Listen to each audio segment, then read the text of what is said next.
church say?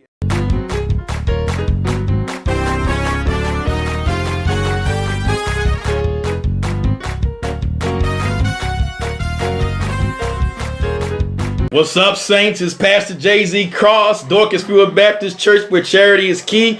Welcome to Throwback Thursdays. Hopefully this word from the past will bring something better in your future.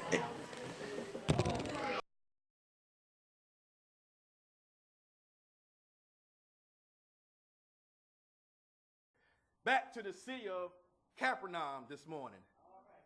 In the book of Luke, the 8th chapter.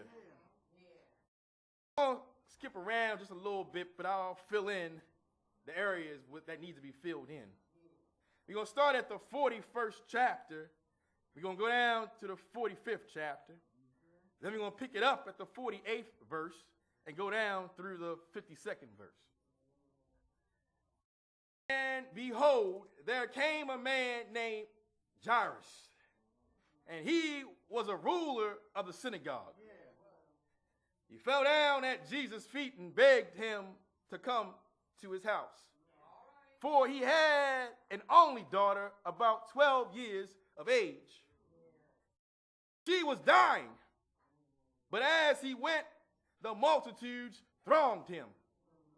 Now a woman having a flow of blood for 12 years, who had spent all her livelihood on physicians and could not be healed by any, came from behind and touched the border of his garment, and immediately the flow of blood stopped.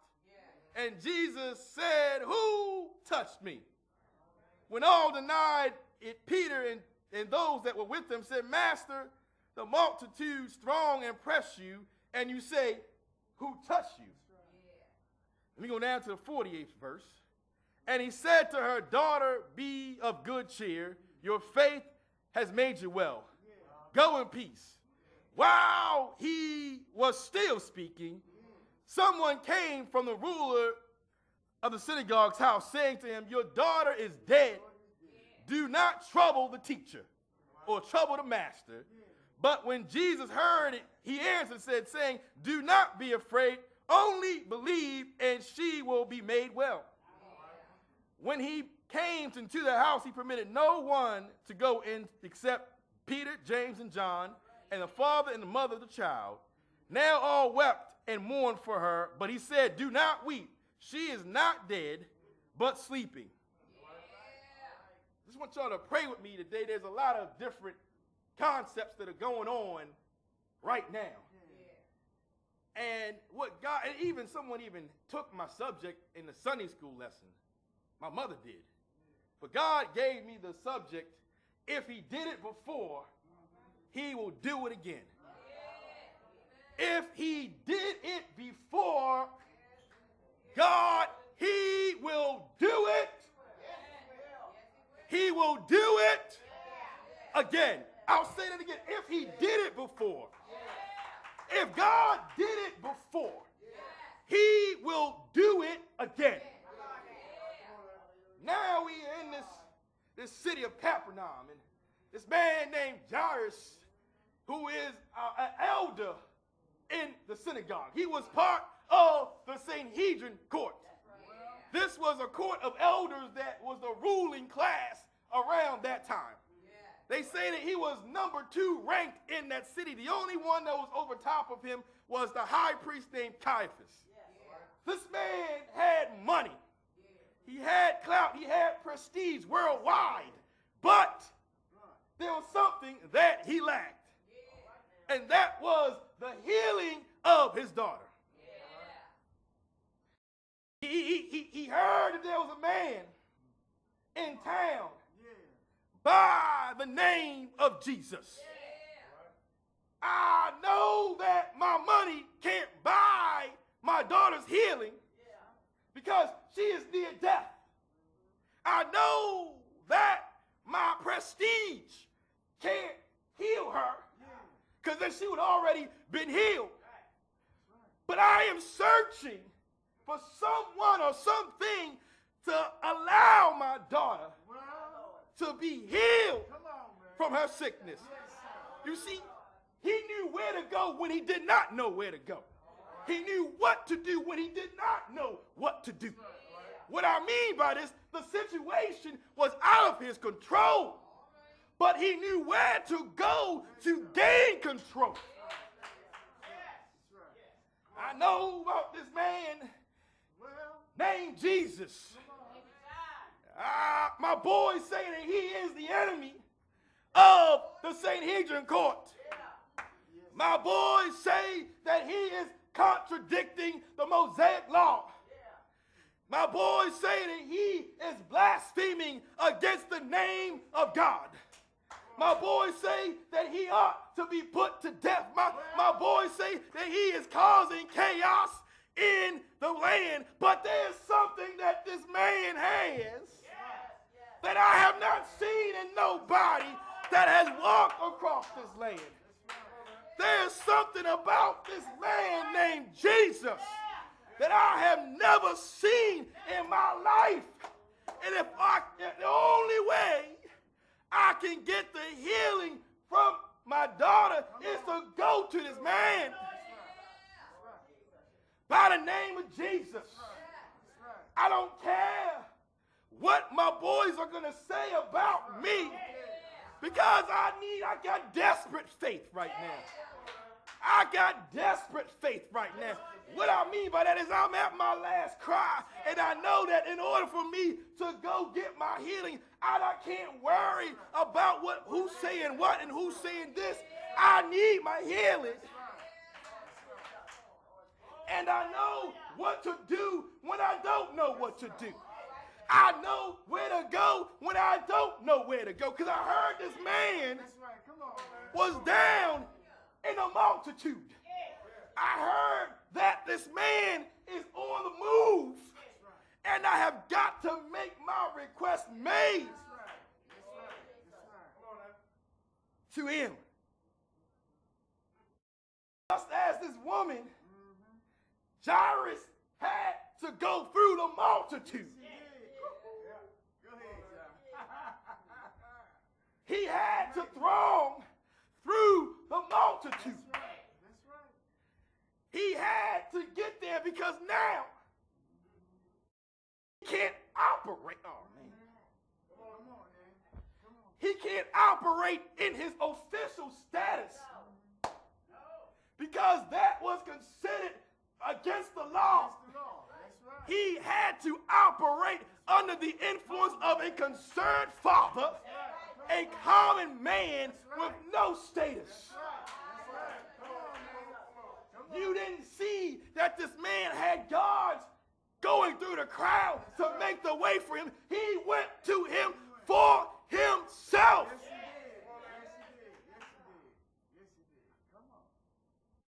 First thing he did when he saw Jesus, he ain't say nothing. He went to Jesus' feet. I, being the number 2 man in this land, recognize your power.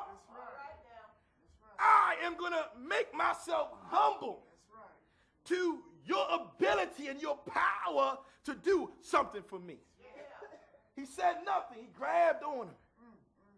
Then he began to make his request. But I'm not going to come at you as though I'm better than you. I'm coming at you at a lower humility state because you are ruling something that I have no authority over. You are sovereign over something that I am a peon in. I am a peasant in. Matter of fact, you are doing something I don't even understand. And I have no power in this realm, but you have something that nobody can touch. Jesus, I got a problem. Jesus, about 2 miles down the way, is a little maid who is 12 years old. And Jesus, she is my daughter. And let me tell you this, she is on the brink of death. And I know about your reputation. And I need for you to follow me back to my house to see about my daughter. Because I know and I believe that you can save her. Talking to her, Jesus. Now his education don't mean nothing no more. It ain't nothing but sounding brass and tingling cymbals. Because his education is not what's going to get him the healing. So as he has Jesus in his sights, he's got Jesus' attention now. He's saying, Jesus, it's time to go to my house. Let's go. And I can see Jairus holding on to Jesus, trying to pull him to his house. I don't care about the crowd that's thronging you. I need you. I'm in a state of emergency, and I need you right now. I need you to come see about my house. So he's pulling Jesus to his house. And I can see Jairus looking back every so often to make sure that Jesus is right beside him. He keeps walking. Jesus, I know you're right there, right? Jesus, oh, you're right there. I know that my healing and my deliverance is on the brink of being received as long as Jesus is right beside me. Jesus, do you hear me? We're getting to my house. All of a sudden, in the multitude, that's right. Still throng. Something happened. Yeah. They were in the heat of the multitude. Yeah. And Jairus looked back, and he didn't see Jesus. That's right. What happened to my deliverance? Have you ever been in a situation where things are moving in your favor, but then a delay happened? When you turned around and it seemed to your eyes that Jesus was not there. I can see Jairus getting upset. Jesus wasn't there because a woman had his attention. Have you ever been in a situation when it seems like God's attention is being taken up by somebody else? How could this be? I had him right in my grasp. I was holding on to him, and now he's gone. I can see Jairus turn around, and he began to look into the crowd, and he began to see a woman talking to Jesus. Now, let me tell you right now, he might have gotten offended, given the fact that he's number 2 in the land, and he works with the priests. But not only that, an unclean woman came and touched my deliverance. A woman who's supposed to yell, unclean, unclean, unclean, unclean. Every time she took a step, she had to warn everybody in the land that she's unclean, and she's touching.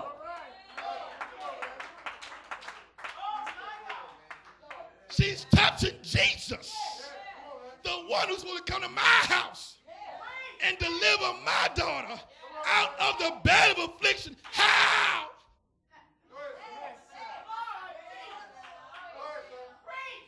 I know about this woman because I'm in the Sanhedrin court, and I was the one that uphold the law to keep this woman out of the church. Keep her away because she's dirty. And now you mixing that dirt with my possible deliverance. Not only that, this lowly woman is taking up my time.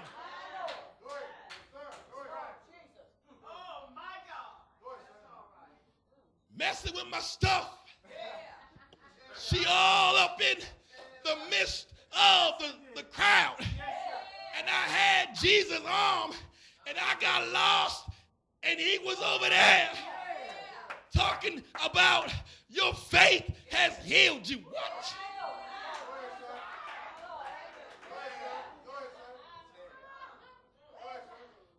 You hear what I'm saying this morning?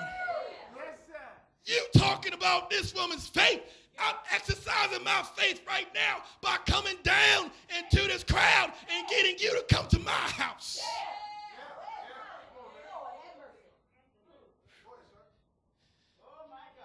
But let me tell you something. Sometimes when you're in need of a miracle, it's good to see a miracle.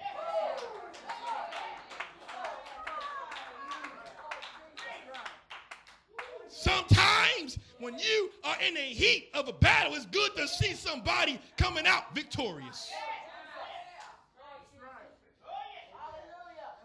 Daughter, your faith has made you whole. Okay, is it time yet, Jesus? Can we go yet, Jesus? It's time to go to my house because right now my daughter's still alive. I still got hope. I know I can get there. Then news comes from his house.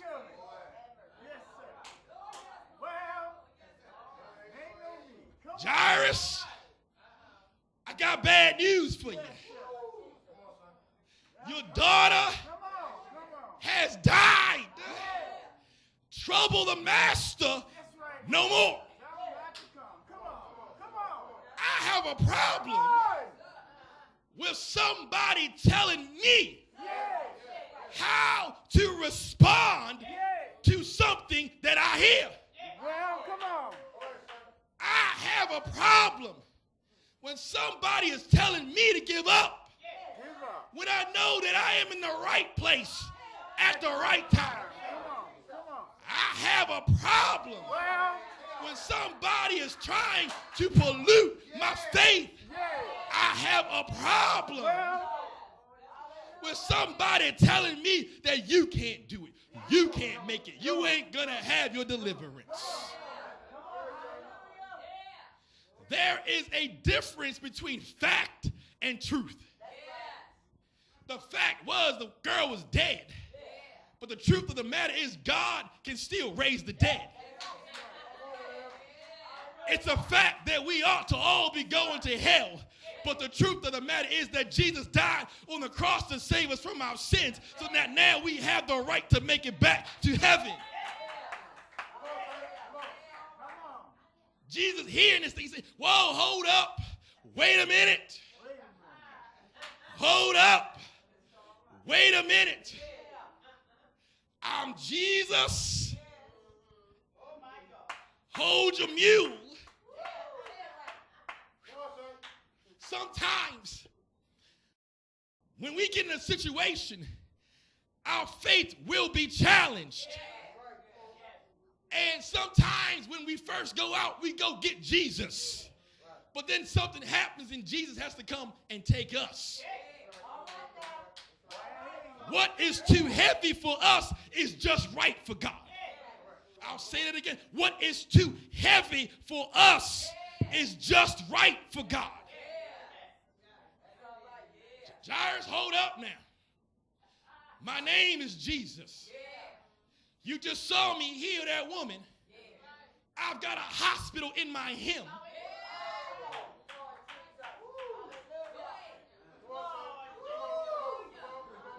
I spoke no word, but yet she was healed. I spoke no word, and yet she was healed. And matter of fact, Jairus,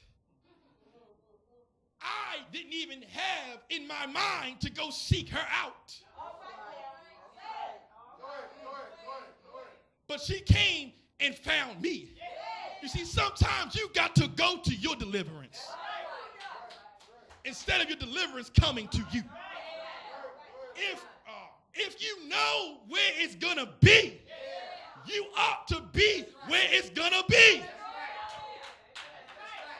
In both of these two instances, Jesus was not going to their house, but they came to seek him out. If he did it before, he can do it again. I just healed that woman of an issue of blood, and you know her rep. She's been like this for 12 years. Y'all kept her out the church for 12 years. She couldn't get no healing in the church for 12 years because she couldn't go in the church. The doctors couldn't help her, but she touched the hem of my garments. And she was made whole. So if I come to your house, what do you expect? Jairus is holding on by a thread of faith, but he still had it because he still kept taking him to his house. Going up in the house, there's a whole lot of commotion going on in the house. You got wailers going on. You got people crying all over the place. And Jesus said, man, get all of this out of here. All I need is Peter, James, and John, the mama and the daddy, and we're going to go on up in there and get this girl up. They saying, well, the people who's out there crying starts making fun of Jesus. How in the world you going to go up in there when ain't no breath coming out this girl's body?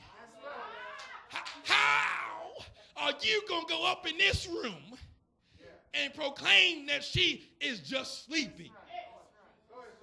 When we look at things permanently, Jesus looks at them as temporary. We look at it as permanent. God looks at it as temporary. We look at it as permanent. God looks at it as temporary. God believes in commas when we believe in periods. What I mean by that is a period ends the sentence. That is it. You can't add nothing to that. It's over.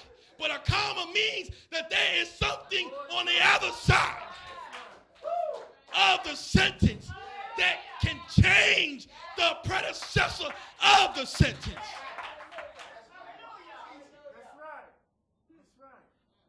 This girl, y'all tripping. This girl's sleeping. All I'm doing is exercising this man's faith right here. You go to the weight room. You want to get bigger muscles. What you got to do is lift weight. The resistance begins to strengthen your muscles. You may go home sore the first couple days, but after a while you get used to it, and the weight is not as heavy. You want to get stronger, you go back and add some more weight, and you go through the same. It's the same process as in the weight room as in God. Instead of exercising the W-E-I-G-H-T weight, why don't you learn how to W-A-I-T weight in that weight room?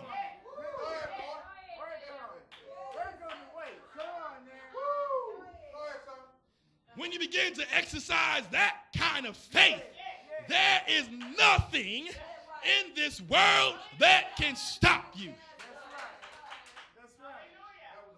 He did it before. He can do it again.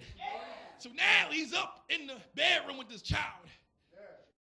I can see a John James, he lying up on the side, mother, father laying at the foot of the bed.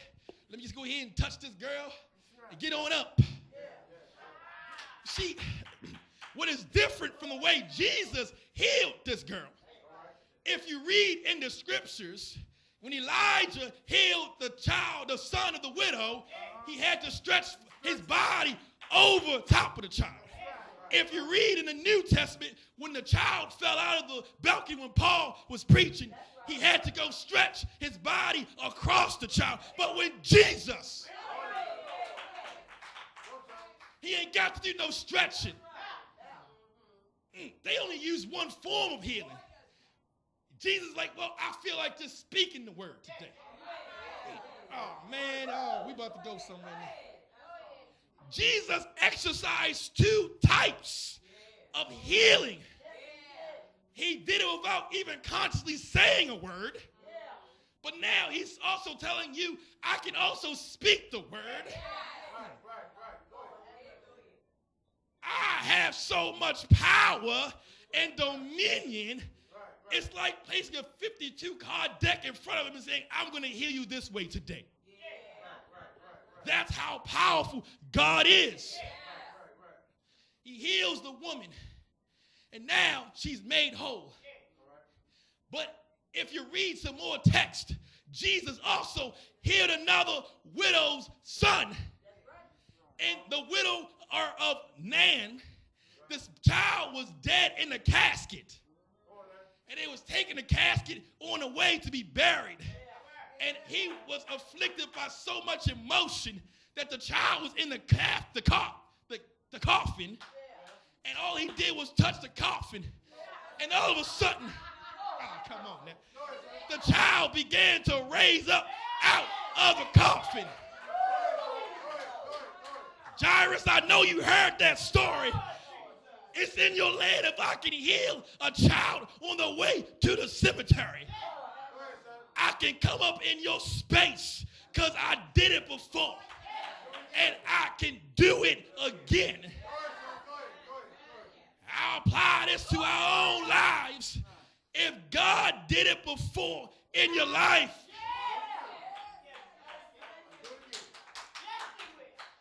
he can do it again. I heard testimonies of a gun being seen. If he saved you from being shot, he can save your cholesterol. Because I just showed you moments ago that I protected your life. I can go inside your body and heal you.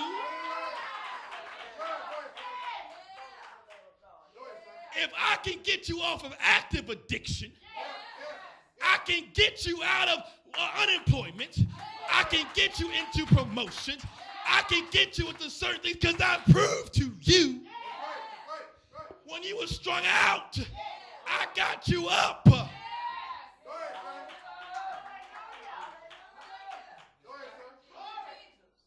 We don't give God enough credit.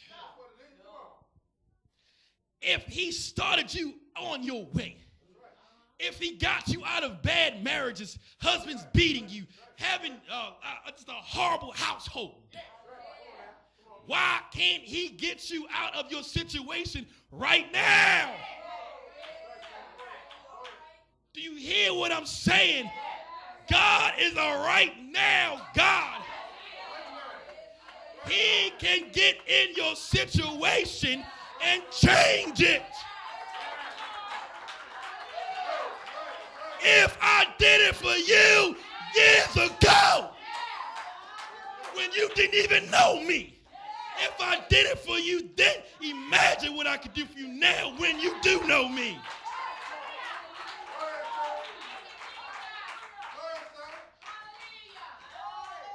There is no challenge, no situation that you cannot have your deliverance from.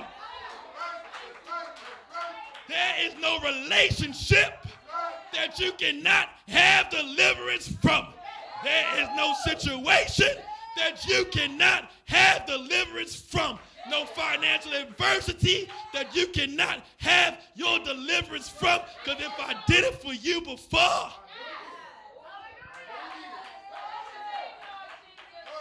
we ought to be praising God because he continues to prove to us day in and day out that he can do it.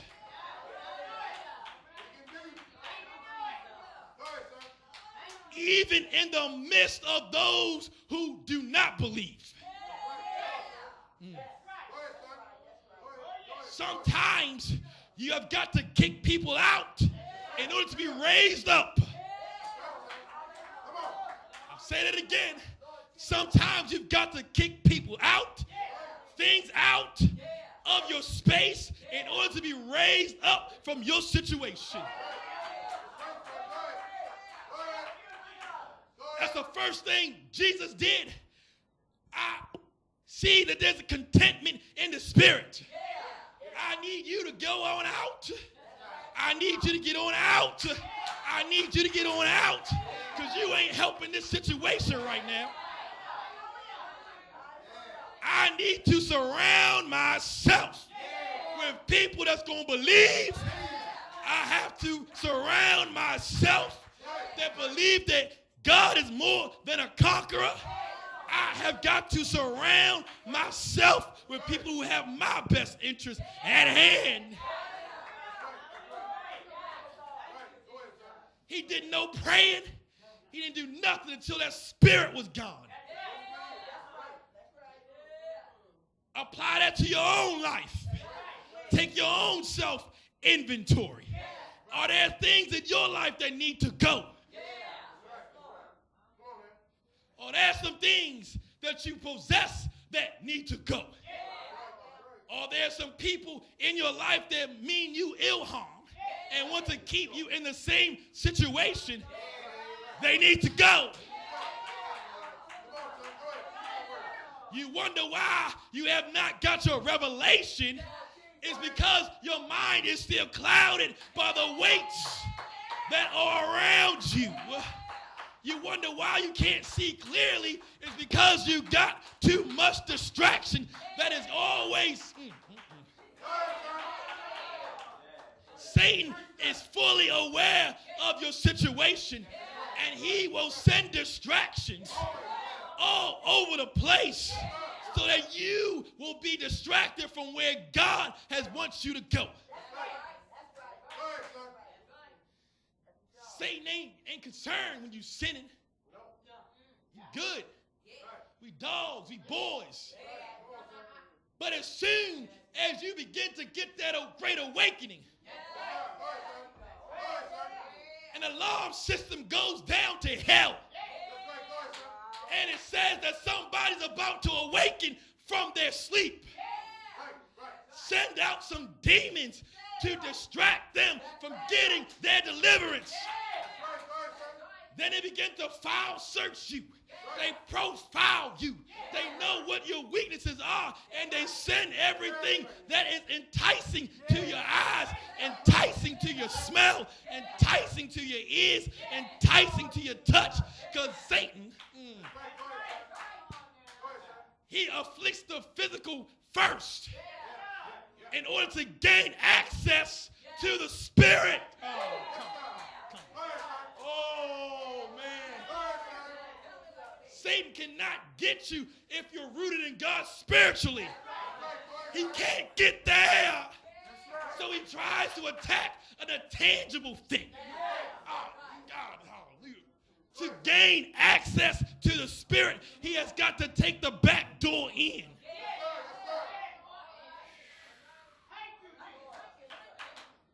His main goal is your salvation. If I can get you through your sister, I'm going to go through your sister. If I get you through your cousin, I'm going to go through your cousin. If I get you through your wife, I'll go through your wife. I'll go any way that can affect your spirit man. But I have first got to afflict your spirit man, because the spirit man begins to talk to the physical man. And when the physical man begins to get tired of your situation, it then begins to wear on your hope. And when your hope begins to fail, then your faith is right next. You wonder why when you go home it ain't right. It's because Satan is setting up his way to gain access to your salvation. I'm arming you right now. What I'm saying to you, when things begin to happen adversely in your life, remember it's going to hit you physically first, because it's now challenging your spirit man. How are you going to deal with the situation that is facing you right now? Sleepless nights. I've got to take sleeping pills, some ZZ Quill, some Tylenol PM. I'm trying to sleep my pain away. I'm trying to dance my pain away because I got problems. But it says that this problem that I had I just couldn't seem to fix it. I tried and I tried, but something kept getting me deeper involved.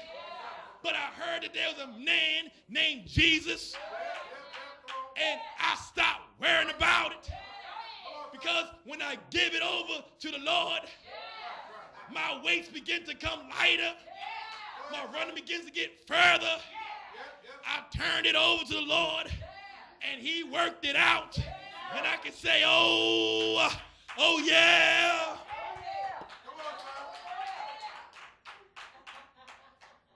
We have got to stop giving Satan power.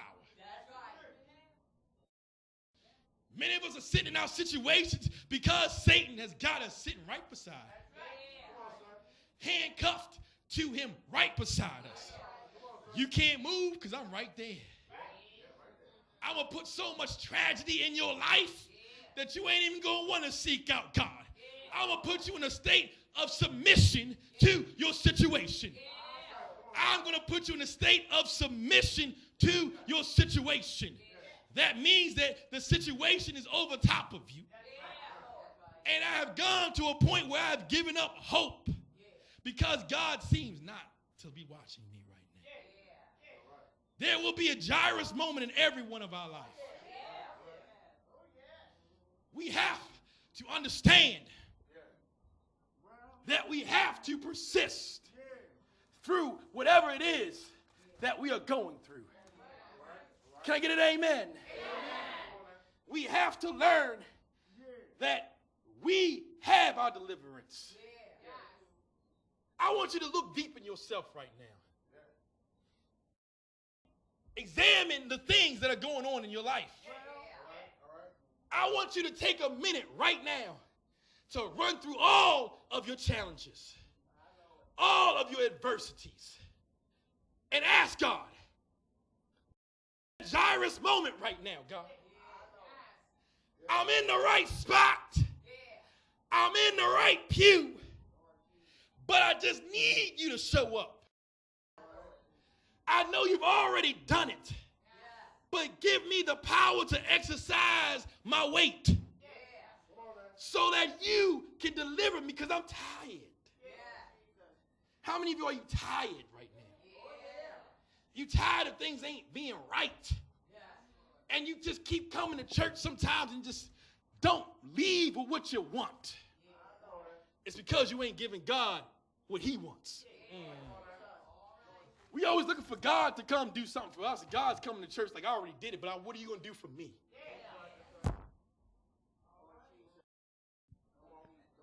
I feel it in the atmosphere. But I feel the struggle also. But God is going to break through it. But we just got to come in here and believe it with your heart. We have got to come in here and just give ourselves to God. And I know that it might not hit right now. But if you keep discerning on that word and believing in your heart, it will supply your every need. Maybe we had a little bit too much turkey during this week, but God is still good. I say, God, he is still good. And just remember, if he did it for you before, if you have a hard time, just remember what he did for you in the past, and he will show up for you today. If he did it before, he can do it again.